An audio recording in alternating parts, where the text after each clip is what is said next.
अस्सलाम वालेकुम दोस्तों, राजपुर वाइस्ता तमासा मुखातिब आहियूं पढ़ीज़न वांजा थी वञो होशियार।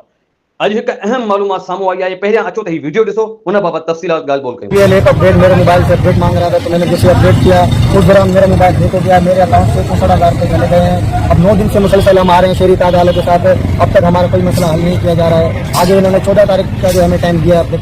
ही वीडियो हुयो यूपीएल बैंक सकरंड जो, जिथां हिकु अहम मालूमात साम्हूं आई जंहिं यूपीएल बैंक जे सिक्योरिटी बाबति सवाल उथारे रहिया आहिनि। ही हिकु वापारी आहे जंहिं चयो आहे त मूंखे अपडेट लाइ चयो वियो, अपडेट थियण खां पोइ मुंहिंजा 64,000 रुपया हैक करे कढिया विया।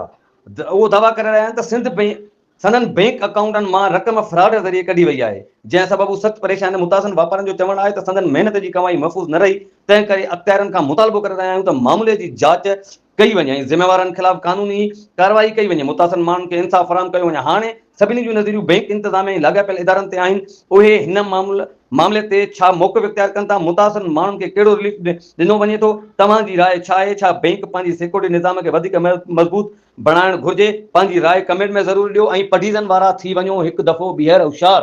पंहिंजे अकाउंट जी महफ़ूज़ कंहिं बैंक में अकाउंट खोलायो।